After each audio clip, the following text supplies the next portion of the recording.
Good evening. Welcome to the shiur tonight, Panorama of Halocho. And we have some very interesting questions. I'll start off with the following. A good lady was walking last week on Shabbos. She'd gone to Shul, and she wears bifocals.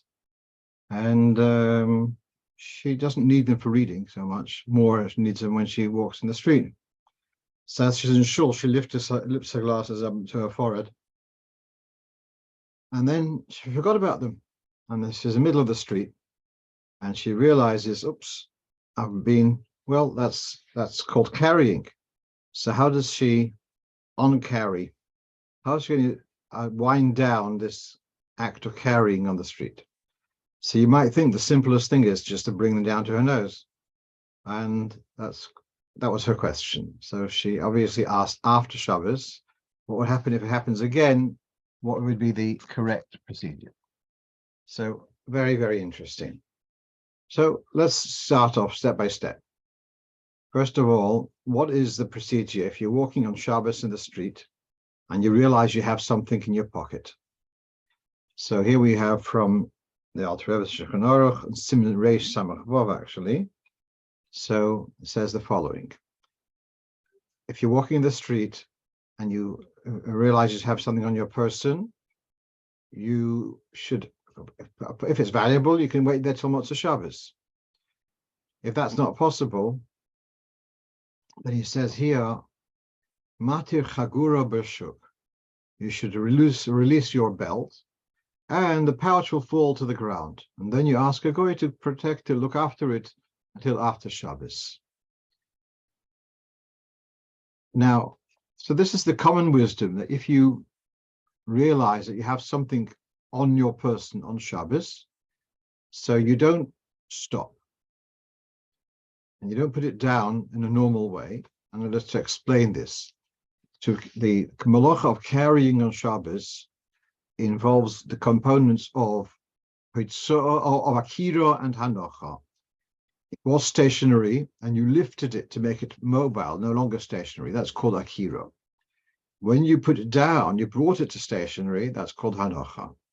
If you do any parts of the malacha in an unusual way, then that's reduced it from being a full-fledged malacha min haTorah to be an isur d'Rabbanan. So now when you walk with something in your pocket, so as you move, you've kind of lifted the thing along with your person. That's called akira in a normal way. So when you're carrying something in your pocket, it's considered carrying as a normal way.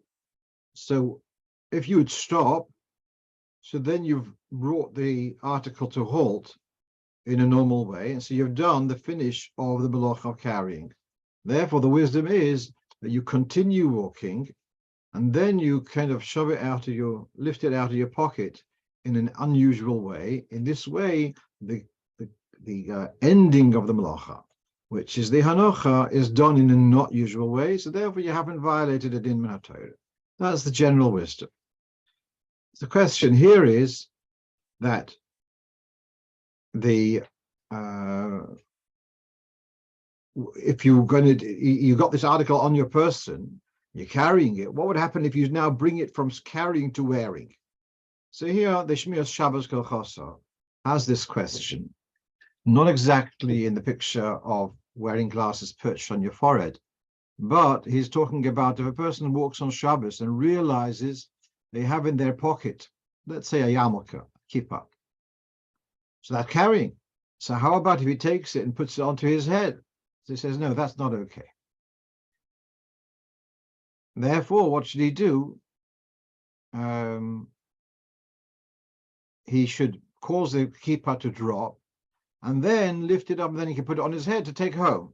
But he should not, in other words, to wind down the act of carrying by taking it from your pocket and putting it on your head is not considered a not normal way. That's called a normal way. His source is in the Igros Moshe. And Moshe was asked this question, and he brings some very interesting sources. There is a Gemara which talks about a person who's carrying ink. as he's walking on Shabbos with the ink, he writes on a piece of paper in his other hand.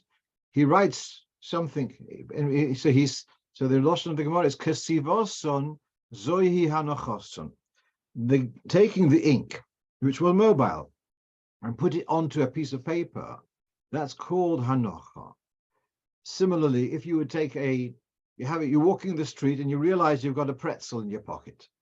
If you take the pretzel out of your pocket and you put it in your mouth, that's called hanocha. You've brought it. It's now settled. In a sense, that's the normal place to put it. It's therefore it's considered stable rather than mobile. So this is Reb Moshe's mahalach that taking the kippah out of your pocket and putting it on your head, that's considered hanocha. It's as if you put it down. So you've got the smaller picture and the bigger picture. In the bigger picture, the kippah is still moving, but in the smaller picture, it is now sitting on your head, so it's relaxed. It's the same thing with the glasses. The glasses were on your forehead. Now, if you put them on your nose, so then that is the normal way. They've been brought to a normal state, and that's called a hanocha, and therefore that would not be allowed. So that's actually the tshuva of Reb Moshe I found fascinating. Kiyas and his lomdus is really, I found it very, very interesting tshuva.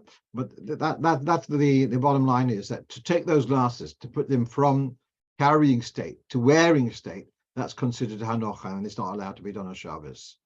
Now, I repeated this concept in this shiur Friday night, and one of the Talmidei Chachamim in our Shul, it says that you have another, if you're walking on Shabbos and you realize you have something in your pocket, I have an advice for you. There's something called a mokim p'tur, which means it's neither rishus harabim, like the floor, nor is it rishus hayochid, and it's not even a carmelist. It's mokim p'tur. A mokim p'tur is permitted. You're allowed to put something down on a mokim p'tur on Shabbos in the street. So, as an alternative to putting this whatever you have in your pocket to fall to the floor, if you see that there is a mokim p'tur available, put it on the mokim p'tur. Once it's there, then you can take it from it and take it to a safe place with less endowed amas, whatever you do. But I'd like to spend a couple of minutes about what is a mokim p'tur, yeah, because that can be a very helpful solution. So, a rishus hayochid is something which is at least 4 tefachim wide, 4 tefachim square, and 10 tefachim high. So these are very common. I don't know in your part of the world, but this part of the world, this is a very common thing. It's like, say, the post office for the telephones. So you've got here a box which is more than 4 tefachim, both sides. That on top of that is a rishus hayochid. So to put something on Shabbos onto there or off there would be an aver, just like taking from your front garden. Then we've got this narrow little thing, which is less than, it measures about, let's say, 4 inches by 7 inches. Let's say it's certainly less than 4 tefachim square. Actually, it does not matter whether it does have 10 tefachim height or not. Because it does not have the area of 4 by 4 tefachim, this remains a mokim p'tur. So if you, let's say, this lady would see she's got her glasses problem, she sees one of these, she could take her glasses, put it down on the top of this thing, and that's mutter. Once it's there, she can then put it on, and that's also allowed to put it, because the mokim p'tur is compatible with Rishus harabim, it's compatible with Rishus hayochid. So you'll have to put it down on this thing. Now, these are quite common, these cupboards, which are for various utilities. And I measured this. This was just a fraction less than 4 tefachim. And you have to kind of guess. But so the one outside Beis Lubavitch is more than 4 tefachim. I once measured it. But this is a fraction less than 4 tefachim. So then this would also be a mokum patur. Now, then I was walking home Friday night. I was looking out. What's a mokum patur and what's going to be a caramelist? And so this is there's a cafe on the way down from Shul to my house, and I saw this planter. Now this planter is more than 4 by 4 tefachim. 4 by 4 tefachim is, how much is it? 35 centimeters, something like that. 36 centimeters. So this is measures more than 4 by 4 tefachim. It does not have a height of 10 tefachim. This is what's called a caramelis. So to put something from the street into this would be an isur d'rabbanan. So again, the one which has less area than 4 by 4, that's a mokum patur and is mutter, is permitted. It's compatible with Rosh Hashanah, Rosh Hashanah, whereas a caramelis is midrabanon, not compatible, neither Rosh Hashanah nor Rosh Hashanah. Therefore, to put the glasses down on this planter would not be allowed midrabanon. Right. I think that I felt that was worth making the effort and making these photographs to share these examples of what could be a solution. Okay, what do we have here?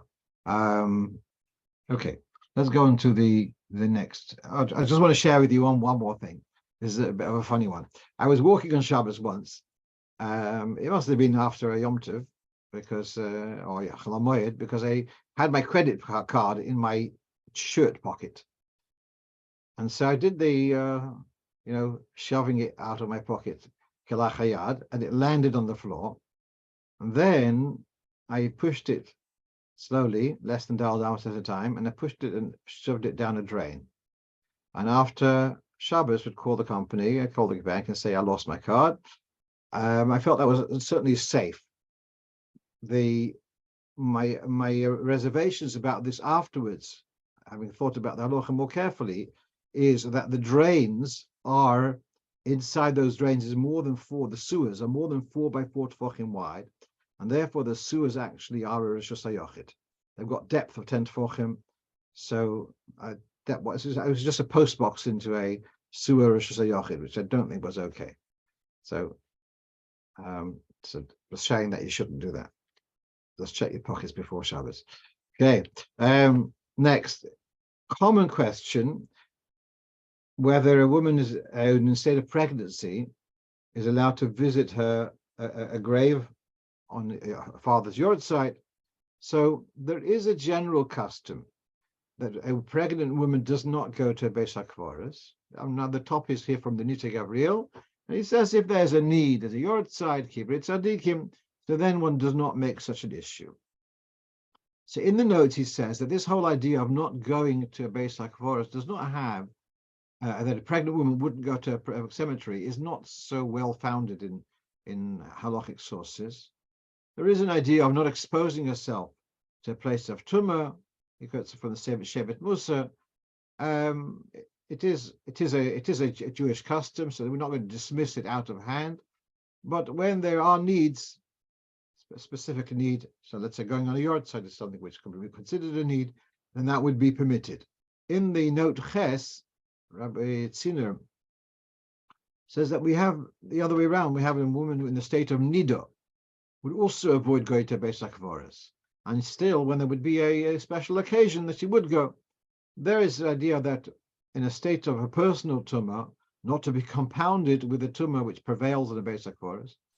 Here it's a different cheshbon, but there is this minig. But if there's a need, one would take the lenient view. Okay, let's move on to the next question, and that is, I know I shared this with you last week, this sunny porch in front of the house. So I got a very similar question, and this is from somewhere in continental Europe. They have their rubbish collection is on Tuesdays and on Shabbos. This is the Shul, actually. See the mezuzah there, and it opens straight onto the pavement. So they have been taking the liberty of putting out their rubbish on Friday, but then that's been arousing complaints from the neighbors. So he's asking, is there a way that he's allowed to put stuff onto the steps? So let's say if the collection is early morning, so let's say if he early morning or the night before puts it out on the steps, and then the Goyim would collect it before people come to Shul. This is his question. So it's very similar to what we discussed last week, and we'll read this inside perhaps. So here we have from Simon Shin Samach Gimel. There is an idea of if you have a mavu, that's like an alley, which has got 3 walls, and the 4th wall, the 4th side, is open to the main road. So that can be made that you're allowed to carry there by either posting a lechi, which is a vertical post, or a koira, or a horizontal beam across the opening. But that, he says, is only permitted by a movu, which means an alley. An alley is longer than it is wide. However, a chotzer, which is a courtyard, which is open on the 4th side, there it would not be enough to use the methods of lechi or koira, but rather you'd need to have a panel which is 4 tefachim wide, and that would have to kind of encroach upon the opening. That's one solution, by having a panel of 4 tefachim. Alternatively, to have 2 panels on either side, each one just a mashahu wide. There should be 10 tefachim wide. So here we have. Let's come back to our picture. So whether it's the sunny picture or the not so sunny picture, so you got here effectively you've got an area a niche which has got 3 walls. In order to be able to carry there, you'd have to put up a post, either a panel of 4 tefachim, which would not be so terribly convenient, or you can have a little thin post on either side. A thin post on either side to kind of designate that here's the end of this niche, and here's where the street starts. I told him that he could actually take a piece of, the coving kind of idea you have of plastic sometimes, where you have a corner in the house and you want to protect it or from damage, from bumping.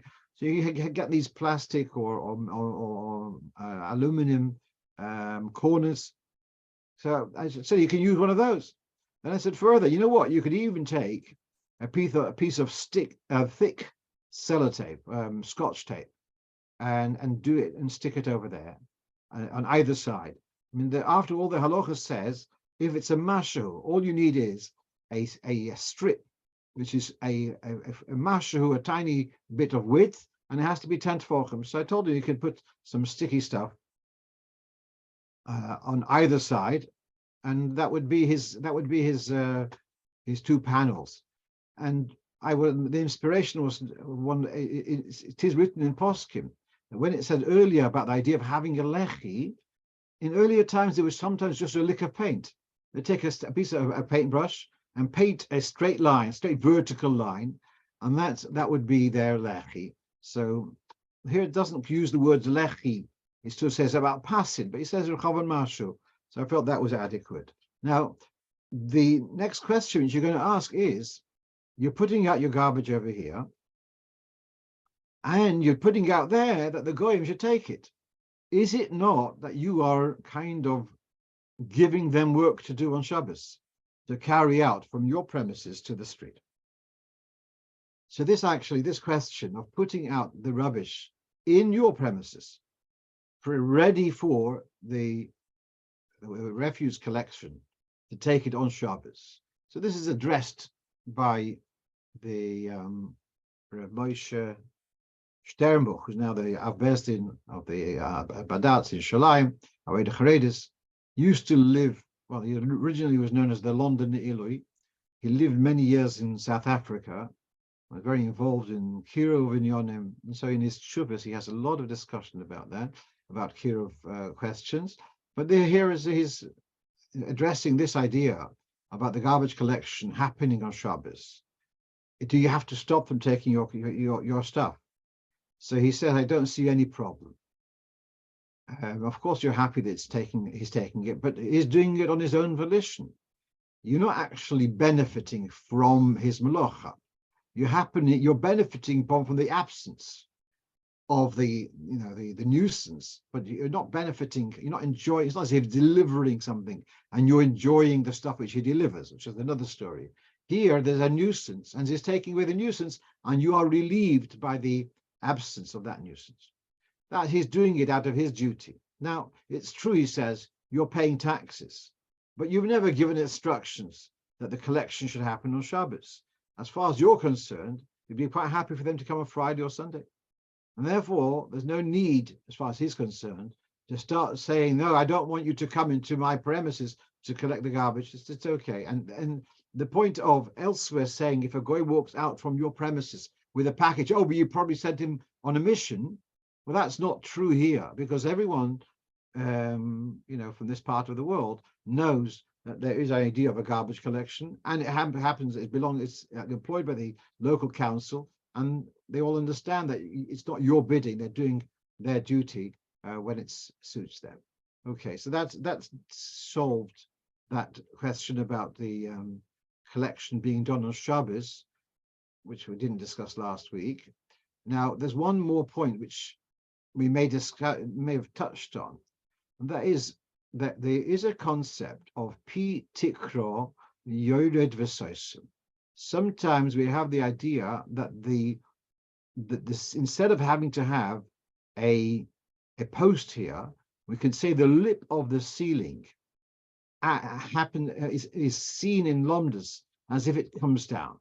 So then you could ask this question, perhaps we should say that the lip of this arch should be the pi tikra, and it should serve to close up and not need to have even any panels down the bottom.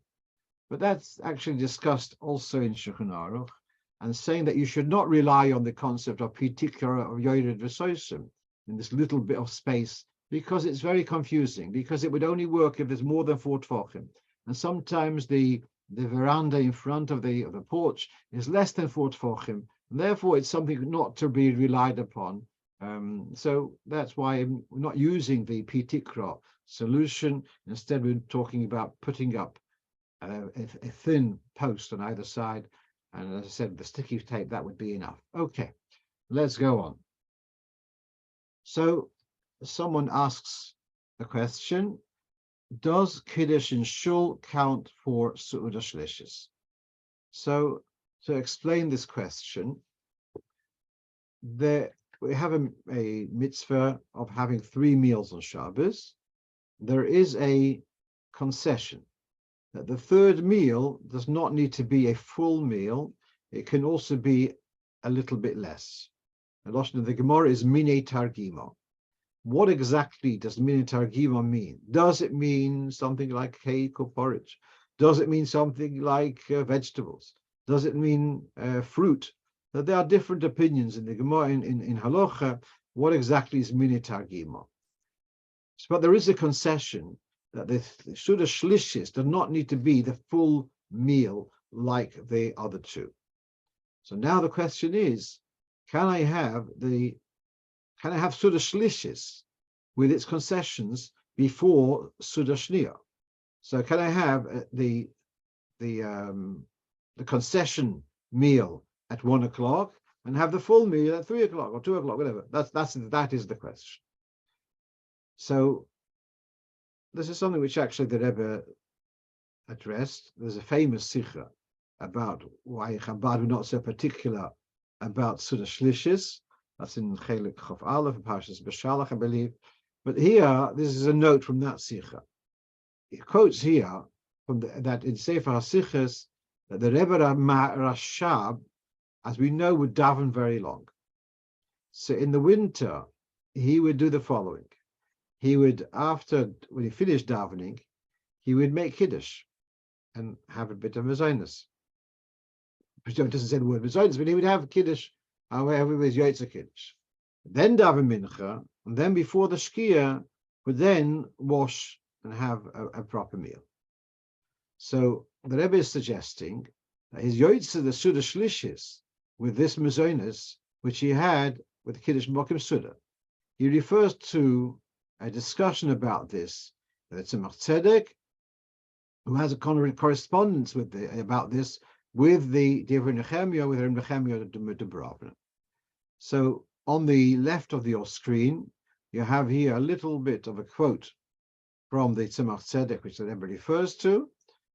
It says, possibly one who has mini targimo, which is Zonos if you have them earlier, before midday, as is common, and then have the Sudas Shacharis, to have the main meal after in the afternoon. So perhaps you're Yohrzeit the idea of Shalosh Sudas, because you had bread for 2 meals, and one you had mini targimo, even though they are not in the normal sequence.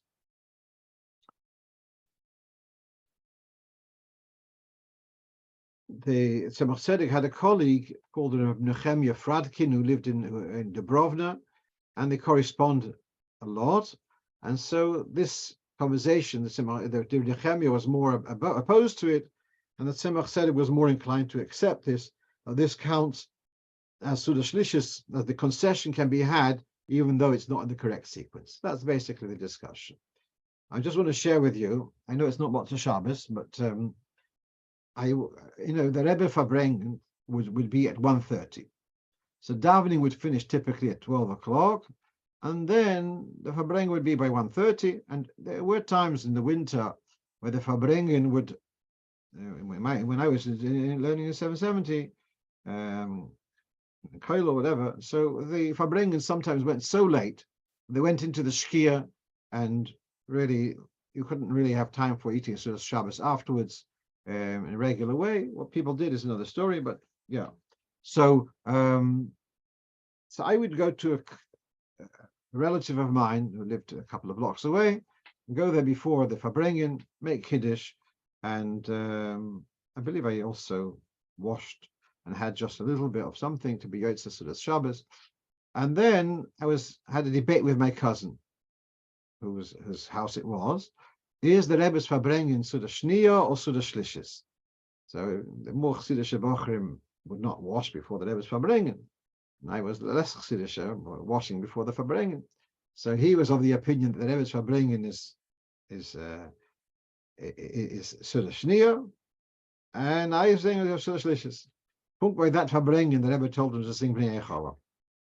So right. Let's move on.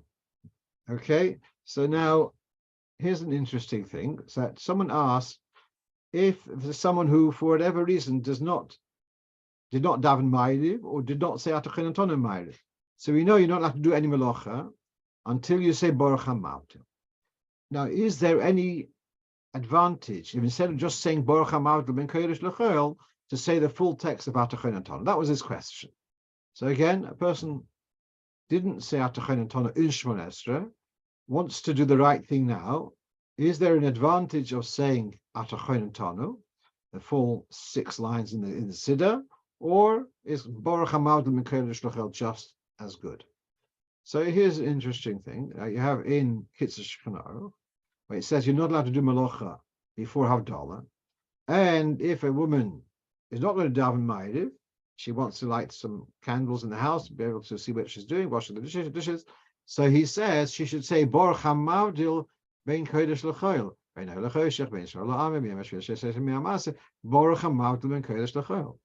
So this is very interesting that he is saying that when we say you should say Baruch HaMavdil, it doesn't just mean the one line Baruch HaMavdil ben kodesh l'chol.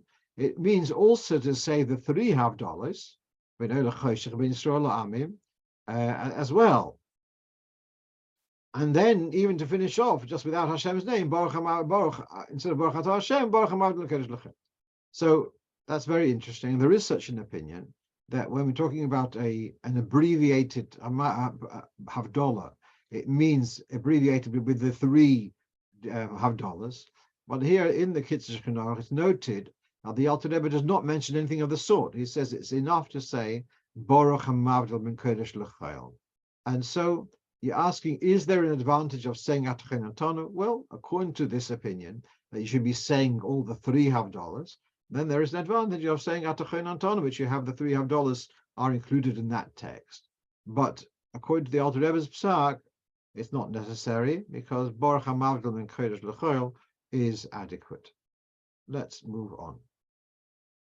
All right, so here someone's asking that they hope to have a Sefer Torah, but they're not sure that they'll get a minyan so regularly. So what's the procedure if you have a Sefer Torah and you don't have a minyan? So I believe we once discussed this, but this is from the Nesivim B'Steach Shlishis. So when you don't have a minyan, you are able to take out a Sefer Torah and you can read the parsha without brachas. Don't call up anyone. And so basically the point is that you can take out a Sefer Torah and do a reading without the brachas before and after. Having said that, so I think I mentioned last time also when this came up, that some shluchim have told me that they find it, and their people find it very meaningful that when there is no minyan, so then they all sit down with a chumash and go through the parsha, discuss it in a less formal way, in an informal way, and they find that very, very fulfilling. So it's your choice. Right, let's move on. So here is a question which two people asked me, a very similar question. There's an old age home. They want someone to come in and make Kiddush for them. It's far from his place. So could he go there, make Kiddush for the old people, which is going to be, let's say, at 6 o'clock or later even, and then not be Mikal Shabbos and get back into the car and drive home? So this question was addressed by Reb Shlomo Zalman and others, where Reb Shlomo Zalman had a story that someone would go every week to an old age home to make Kiddush for them. He then moved house to another part of town. And so he was asking this question, could he keep up his slot at the old age home, but drive home? And basically the answer is no. That once you've said Kiddush for them, you would not be able to switch back into a chayil. You're accepted. It becomes your Shabbos for you also. So here, there would be a solution that he could have someone give him a ride. So although he has to accept Shabbos, but he could have someone who hasn't accepted Shabbos open the car door, and he'd sit in the car and they'd drive him home, and they'd open the car door at the other end, so he's not doing any melacha in himself, he's just being driven home. That would be permitted if necessary. The other question, which was so similar to this, was someone who's a shliach on campus and is saying Kaddish, and when this week the students are away, so he does not have his regular minyan on campus. There is a minyan the other side of town, it's half an hour away, and he wants to say Kaddish, so he would like to go there and to be able to drive back. To go there and be there for Mincha and for Ma'ariv and say his Kadeshim and then drive back. So I told him, once you've answered Baruch Hu, you're nabbed. It's Shabbos for you. So he says, okay, what happens if I go out of the room for Baruch Hu? So I said back to him, though, if the community that have accepted Shabbos at whatever it is, at 7 o'clock, and you're right there, even if you're other side of town, possibly you should be not doing Melacha once the local minyan. You can argue this half an hour away may not be local. At any rate, but if you're right there, for you to get in the car afterwards, I felt was totally inappropriate. It wouldn't be appropriate for the Lubavitcher rabbi to get into the car after Friday night services. I think it was totally out of order. So it was half an hour's walk. Okay, so you have your weekly exercise. Okay. Someone came over to me and said it was the 10th night of the Omer, I hadn't gone to Shul yet, and my wife said, Hayoim asoro yomim shehem. She faltered, and I said, Shehem shavua yomim, shavua echod shloisha yomim lo'omer. Then he said, "Oh, I've been so helpful to my wife, but have I now disabled myself from being able to count Sfira when I come to Shul by Ma'ariv, because I've already counted the Omer." So these are two parts. Yeah, what he said. Actually, there is an opinion which says that that's the way you should be counting Sfira, to say so many weeks and so many days. So that would count as Sfira Sha'im. The saving factor is he did not say the word Hayoim. She had said the word Hayoim. He didn't say the word Hayoim. Here we have from Simatov Peites, Im loy Omar Hayoim. If you did not say the word Hayoim, you just said simply, you didn't say it is. You said, Asora Yomim lo Omer. That doesn't count, because you have to kind of spell out, you're counting, today is so and so many days of the Omer. And therefore, since he did not say the word Hayoim, he is able to count with a brocha after he davens Ma'ariv. That would be okay, because he did not say the word Hayoim. But he heard her saying Hayoim, but he had no intention to be Yoitze when he heard. He had every intention to make it to count it on his own. Therefore, he would be allowed to. Now, just this, the Alter Rebbe talks about having a kavanah not to be Yoitze, but we once had a couple of years ago in Geman called Moshe Chanunu, and he had written in a sefer as a young Geman, he explained how whenever there's a minhag, if it's the standard, although the Alter Rebbe says you have to have a kavanah not to be Yoitze, he says if the minhag is that you make your own bracha, that is as if you had the kavanah not to be Yoitze. So that was a saving factor. Okay, we're going to finish a little bit early. If he says Hayoim in English, you mean today is. Yes, Sfira Soima works in any language. Had he said today is a week and 3 days of the Omer, then he would not be able to count later. Right, this is the last thing, and just not a question, but it was something which I found, I was editing something, and it came up a very, very interesting thing. We are familiar that we have the Oshamnu, which is now it's back into daily usage. A couple of interesting things. There's colons, yeah? I think those are called colons. After four Aleph Beis Gimel Dalet colon. Then till Tes, again a colon. And then till Kashin Oiref, then a colon. And this becomes very noticeable on Yom Kippur. You know, everyone, so it's clearly divided into 4 sections. And so what's the logic of the division the way it is? Separate question is, why over the whole Aleph base, Tov gets 3 innings? Tiyavnu, Ta'inu, Titan. Now, I'm going to give you the answer, but meanwhile, I'll just show you how this on the left is the first print of the Alter Rebbe's Siddur, which we have.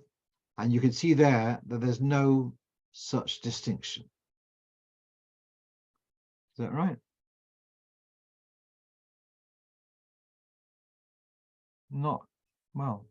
It's certainly not so noticeable.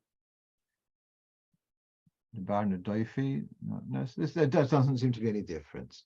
The second one beneath that is from the print of Tov Kuf Ayin Vov, 3 years after the Alter Rebbe passed away, and here clearly again there's no distinction. They're all colons. The one which we have beneath that is, I think, from Slavita, Tov Kuf Tzadik Vov. So that would be 13, whatever. No, forget it. 1730, 35 or something. So again here, there's no distinction. It's just dots. And then we have over here, we have on the 4th one or the 5th one, whatever, here it already has the colons as we have over here. So the one which I showed you first is from the Torah Seuda, which was published around Tov Resh Memtes. The one beneath this is from Jitomir Tov Resh Chof Hei. And why this is significant to me is that the ones which are closer to the Alter Rebbe's times do not have this feature. They were incorporated at a later stage. And from my research, I've seen there's many little changes which have been imported from other Sidurim, and they were incorporated around Tov Resh Chof Hei, that period, and then they became part of our Siddur. So when Rav Lavut publishes his Siddur, they are part of it, but in the earlier editions, they weren't there. So there's a lot of stuff which was imported from Avodas Yisrael, from other good Sidurim, but to say it's traced to the Alter Rebbe, that's not true, but it's still Minhag Yisrael, which is worth researching. I want to show, before telling you the answer, I want to tell you one more thing. You see here, we pronounce the word Ti'avnu, yes? Whereas in the first print, it's with the comments, To'avnu, and the second print is also To'avnu, whereas in this fourth print, which we have, it's Ti'avnu, it's changed. So who is responsible for changing that word from pronouncing with the comments to a chirik? I don't know the answer, but you can see clearly it was changed. But basically, the answer is fascinating, and that is this sefer is called Avas Torah, and he says the following: the first one has got 4 letters, that's a daled. The next one has got 5, that's a hey. The next one has got 10, from your atznu till kishinu is 10 letters, and that's yud.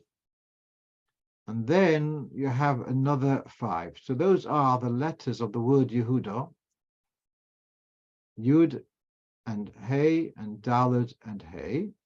And then he has a cheshbon of the remes for the Vov also. You have, let's say, a few double ones. You got Dibar Nadofi is double, Tfal Nesheka is double. Somehow Kishina Oirif is double. Somehow you identify some doubles. But meanwhile, we have the remes for the name Yehuda. Why would Yehuda be mentioned? Why would it be a remes for Yehuda in Oshamnu? Well, think of the word vidui, which means confession, and the word Yehuda in it has got the word hoida, which is acknowledgement and confession. And Yehuda was the first one who did something wrong, and he confessed.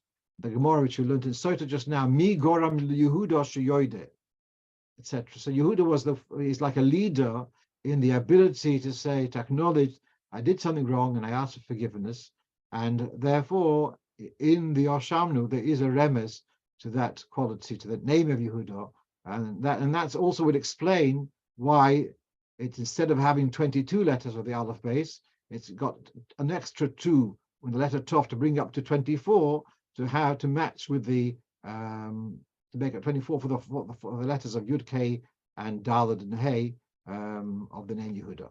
So I thought you'd find that interesting, and I wish you a good evening, and a guten Chodesh, and alle gute Sachen. Kol Tov.